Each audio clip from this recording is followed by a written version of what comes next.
turakwitabye karamenya gasani nyirimpuhwe kuko duhamagaye ahangaha kuri buri munsi kugira ngo duhure nawe ku izina ry'Imana Data na Mwana na Roho Mutagatifu, amen.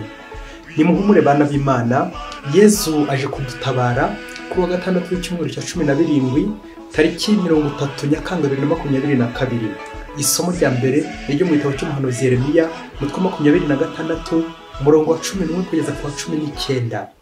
Abahereza bitambo n'abahanuzi bari bicaye imbere y'umuryango mushya w'ingoro, bamaze kumva amagambo ya Yeremiya babwira abatwari n'umuryango wose bati, uyu muntu akwiye igihano cyo gupfa. Yavugiye kuri umujyi amagambo namwe ubwanyu mwiyumviye. Yeremiya abwira abatware n'umuryango wose ati, Uhoraho niwe wanyohereje guhanura kuri iyi ngoro no kuri uyu mujyi ibyo namwe mwiyumviye, ariko guhera ubu nimuvugurura imyifatire yanyu n'imigenzereze yanyu, mukumva ijwi ry'Uhoraho Imana yanyu, Uhoraho azareka amakuba yari yariyemeje kubateza. Naho ngende mu maboko yanyu, nimunkoresha icyo mushaka, icyo mubona gikwiye. Cyakora nimuramuka munyishe, mumenye ko mwebwe kimwe n'uyu mujyi n'abaturage bawo muraba mwihamije icyaha cyo kwica umwere, kuko mu by'ukuri Uhoraho ari we wanyohereje kuvuga aya magambo yose kugira ngo muyumve. Abatwari n'umuryango wose babwira abahereza bitambo n'abahanuzi bati, uyu muntu ntakwiye igihano cyo gupfa. Yatubwiye mu izina ry'Uhoraho Imana yacu. Bamwe mu bakuru b'umuryango barahaguruka babwira imbaga yose yari ikoraniye aho bati, Mika w'Imoresheti wari umuhanuzi ku ngoma Hezekiya umwami wa Yuda yabwiye umuryango wose wa Yuda ati, Uhoraho umugaba w'ingabo avuze atya, Siyoni izahingwa nk'umurima, Yeruzalemu ibitongo, naho umusozi w'ingoro uba impinga y'ibihuru.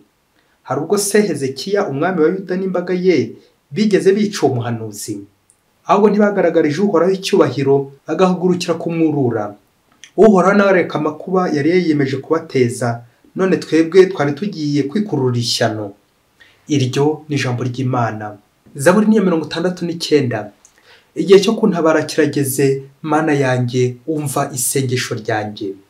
Uhoraho nsayure mu nzagwe ne kuzima, sintwarwe n'amazi ahurura, ikizenga ntikindenge hejuru, kandi sinshubire mu kuzimu kwimva. Naho ngewe ngorwa n'umubabare, ubuvunyi bwawe Mana buranyunamure.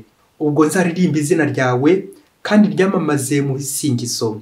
Abiyoroshya nibabibona bazishima bati, mwebwe abashakashaka Imana murakagwira, kuko Uhoraho yumva abatishoboye, ntatererane abe bari ku ngoyi.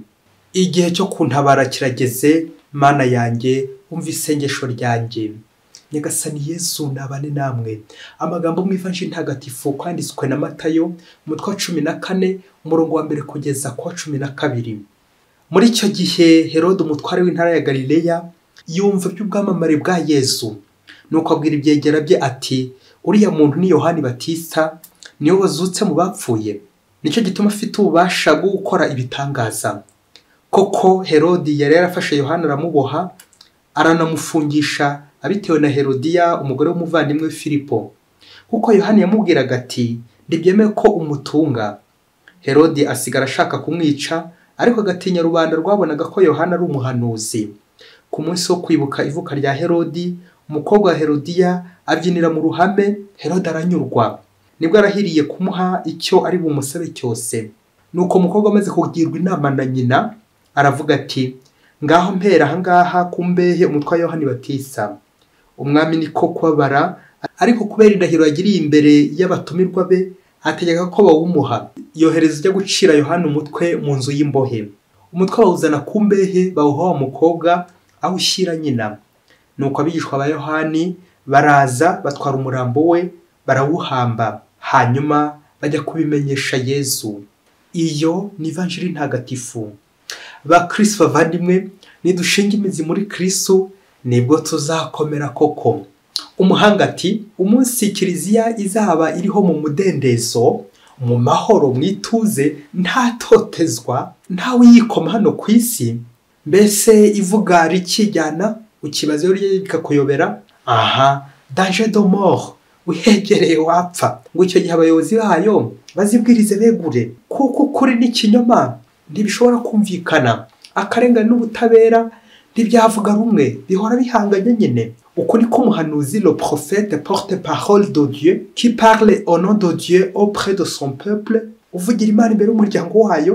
Rero iyo umuhanuzi w'Imana yatangiye guhabwa imyanya y'icyubahiro, akaba uw'isi, abategetsi bakamushimagiza, bakamutaka nawe akitakuma, danger de mort, aho hegereye nyine wapfa. Yatandukiriye, biragoye ko yakongera kuvuga ukuri, biragoye ko hagira hongera kuvuganira. Aba yataye umurongo wa kiliziya, aba yahunze ibitotezo. Nyamara umuhanuzi nibamutuka, bakamuhungeta, bakamurwanya, bakamutoteza impande zose, yumvikane mu gihe nyine ari kuvuga ingoma y'Imana, ari kuvuga ivanjiri, ari kuvuga ukuri kw'Imana. Abakome bazamurwanya, ariko Imana izahora ku ruhande rwe, ntizahwema kumushyigikira. Amen, amen. Humura turi kumwe, ndagutabara. Nibyo Imana ibwira umuhanuzi Yeremiya.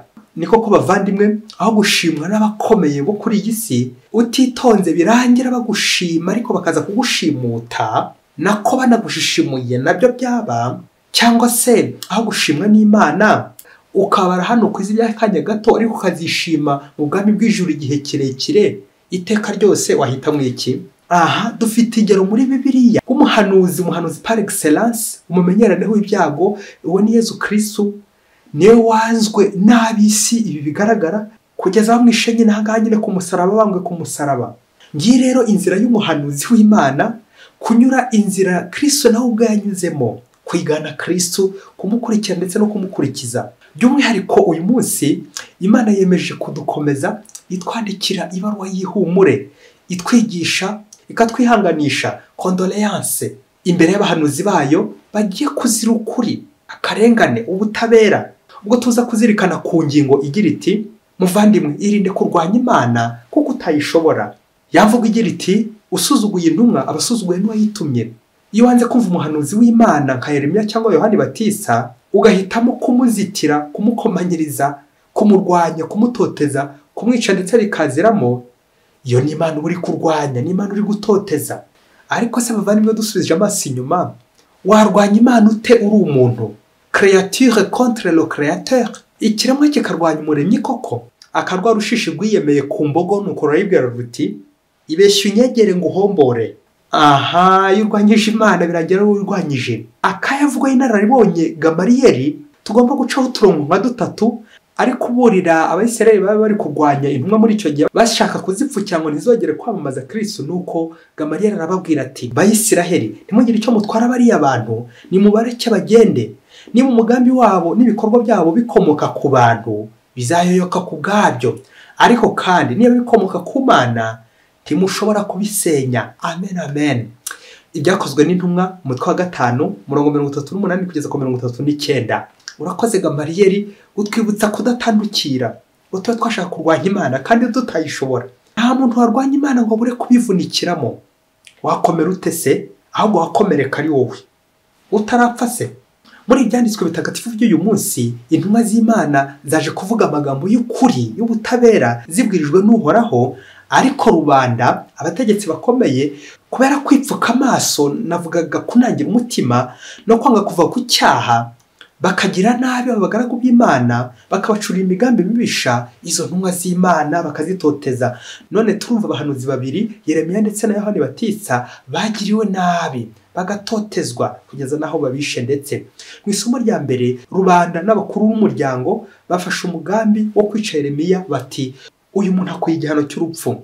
Nuko Yeremiya ariregura ati, cyakora nimuramuka munyishe, mumenye ko mwebwe kimwe n'uyu mujyi n'abaturage bawo muramwihamije icyaha cyo kwica umwere, kuko mu by'ukuri ari Uhoraho wanyoheje kuvuga amagambo yose kugira ngo muyumve. Amen, amen.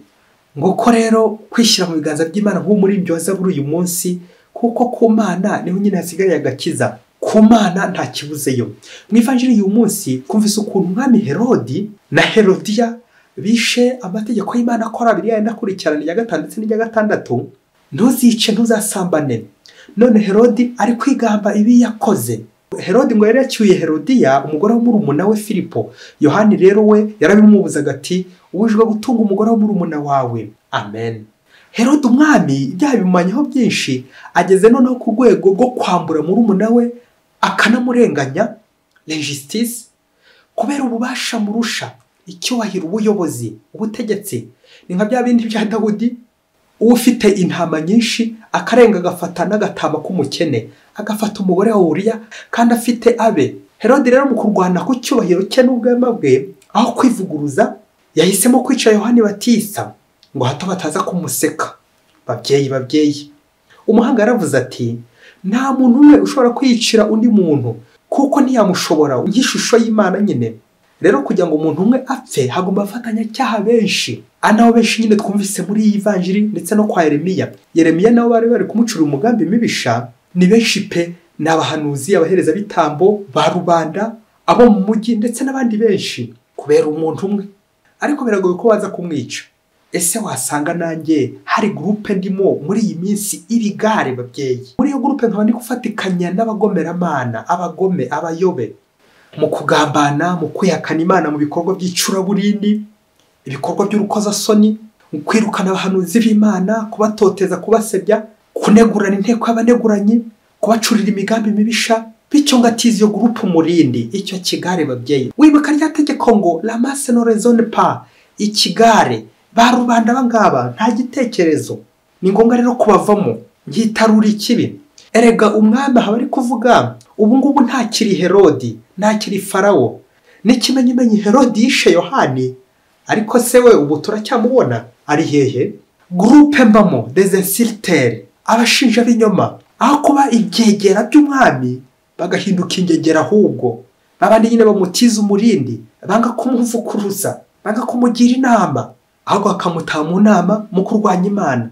Ubwami ahangaha ntabwo ari ubuyobozi gusa bwa politike leta, ahubwo ni ubwami bw'icyaha, la royauté du péché, ubwami bw'ubusambanyi, ubwami bw'ubugambanyi, nk'abakaganga mu kwica abandi, ngo ndica kandi ngo ndakiza. Ye baba we, iyi vanjiri y'uyu munsi itangira Herodi ari kwishongora, ari kwigamba, ari kwiyemera.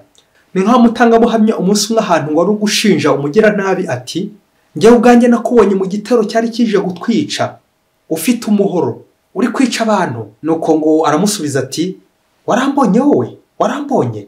Nukuri ntiwambonye, ibyo uvuga sibyo. Nuko mu gihe bagiye kumuhanaguraho icyaha arongera ati nukuri ntiwambonye, kuko muri icyo gihe wambonaga wese atabagaho, wari kongera kubaho gute se kandi warambonye?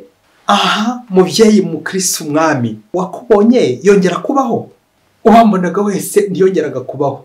Babyeyi, nunagira n'ibyago ukagwa mu cyaha, uzirinde kwigamba no kwishongora, ahubwo bizagutere isoni, ipfunwe, ikimwaro cy'imisaraba 10, bityo pfuka musaba imbabazi, kuko nyine icyo gihe utabaye intwari. Nirinze gukoresha ijambo ikigwari, hato Herode ataza kunyumva akambwira ati warambonye, ikiza kumba ntiwari kuba ukiriho. Reka dukore umwitozo gato, dusuzume ibihe bibiri ku muhanuzi w'Imana, gutotezwa n'uburyo ubutumwa bw'Imana bukomeza igihe hari uwari wihaye gushaka kubuhagarika, gukumira Imana, gupfukirana Imana. Ndakubwiza uko ntiwarwanya Imana ngo bishobore, ahubwo niho bivunikiramo. Hari ubundi buryo bwinshi cyane bwo gutoteza abahanuzi bwadutse, uburyo bushyashya. Ngo umunsi umwe hirya kure cyane muri Afurika, abana babiri biganaga mu ishuri rimwe, bari kuminuza mu ishuri rya kaminuza, ishami rya medecine. Ngo umwe ngo yari mwene Rufaransa, akabya bindi by'uko ufite urufaranga avuga igifaransa, n'undi nawe ari mwene Ngofero umwuzukuru wa Rushati. Aba bana bombi rero bakigana, ngaho fora wabaguha mbere ari Ngofero ari Rufaransa.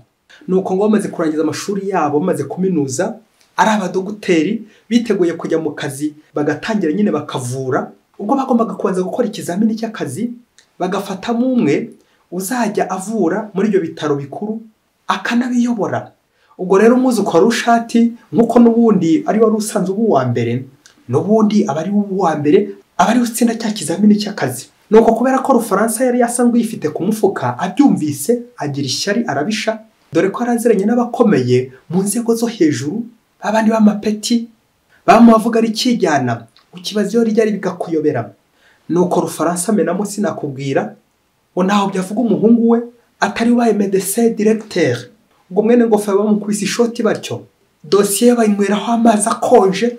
Ubwo guhera ubwo umuhungu wa Rufaransa atangira akazi, arakora pe muri bya bitaro bikomeye, aho yagombaga kujya yoresha igitiyo, uruhu rw'amafaranga. Ngo n'ubundi ngo ifaranga rijyaho irindi riri. Nuko muzukuru n'agahinda kenshi abonye nta wundi wamuvugira, kuko bose nyine muri ako gace barabakomeye cyane begamiye kuri Rufaransa nk'usanzwe nyine abameneramo. ubwo abakomeye batangira guhungeta mwene ngofero maze bamwohereza ishyanga mu buhungiro hato ritazamucika akaba yarega ubundi akaburana akaba yabatsinda ku mwanya we bamutwaye. Nuko umwuzukuru ageze mu buhungiro uwo mwuzukuru nyine yigira inama ati ubundi nkiri ku ishuri nigiraga amanota yo ku ishuri cyangwa nigiye ubuzima. Nuko muri uko kwideburuya kwirwanaho no kwishakishiriza imibereho kuko nta wundi ushobora kumurwanaho muri ubwo buhungiro ashingamo farumasi ngo akomeze yitoza uwo mwuga we ubuzima bwe yigiye bwo kuvura abantu sanare gusana abantu kuko nyine bigoye kuzabona umwanya ngo nawe ahembwe nk'abandi bose ahubwo kwirwa no kwikora ku giti cye akavura. Nuko umwuzukuru amaze kuzuza farumasi abarwayi baturutse impande n'impande imusozi n'imuhira baza bamugana ku bwinshi kuko yavuraga neza abantu bagakira atari nk'ikiraka nka mwene Rufaransa ahubwo nk'umwuga koko nk'impano. Nuko abantu b'ingeri nyinshi baramuyoboka nyine aho mu buhungiro ntihabongeye kwegera kwa Rufaransa kuko kwa Rufaransa ngo babahaga serivisi mbi bakabatuka bakababwira nabi nk'abamarisonere nyine nk'abandi bose bacanshuro. Iyo nkuru rero ibabaje yuko umwuzukuru yashinze ivuriro mu buhungiro kandi ko bose bamuyobotse iza kugera kwa Rufaransa maze Rufaransa arabisha bikomeye.